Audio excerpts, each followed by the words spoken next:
We're here in Barcelona with Paul Goodison, helmsman for American Magic team. Today, helming in America, port side helming.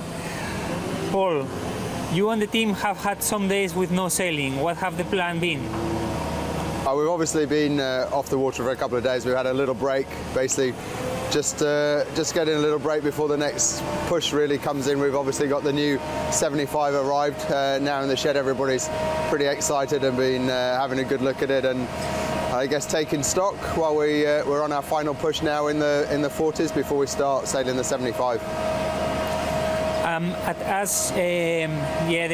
You have already here the 75. Are you spending time training the simulator to get ready for it? Yeah, that's a big part of it. Obviously, the boat's here. We've all seen the boat. We're sailing it quite a lot in the simulator to get, I guess, the nuances, but also trying to transfer some of the stuff we learn in the simulator onto the 40 to test more of a logic side and the stuff that goes on underneath the hood. West-southwest wind and big swell for today. How did it go? Oh, it's a really tricky forecast. Obviously, we not so much breeze this morning, and it swinging around quite aggressively and ramping up very quickly with gusts up to 30 knots as we were just coming in there. So we made the best of the situation, and it was mainly focused on manoeuvres and a bit of a check-in with some other stuff on board today.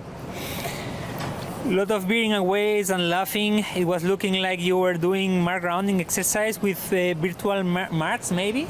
Yeah, we were doing a whole bunch of stuff of S-turns just to practice some of the configurations on board and how we deal with different things, and then some more complex manoeuvres and then some circles as well at the end.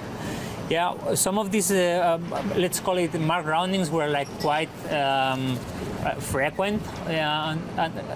Were you using like presets to trim sails and foils? Yeah, with the logic on board, we have all sorts of way of setting up the boat. So some you can have it, things go to set positions, and other times you're trimming manually. And obviously, we're just trying to get a guide for some of the settings we like or don't like, and anything we want to get automated in the future. Then, when we were offshore, there was quite big swell there, and how difficult was to control the boat sailing downwind in that situation? It gets really difficult. Like we saw over 1.5 meter waves at the end. Some of the swells were even bigger than that. So you're going downwind and you're reaching speeds of over 40 knots. It gets very difficult. The key is basically to try and keep the thing in the water at times and just keep pushing as hard as you can. The mainsail that you were using today was quite more narrow than the others that we've seen, or at least no, you were taking this main last week.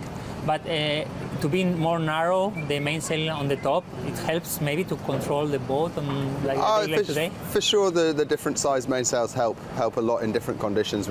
Obviously there's a big range of sails available for the 75 area-wise, so we are checking in a little bit on the 40 of those extremes and seeing the gains and the pros and cons in different wind conditions. So we learn a lot today again.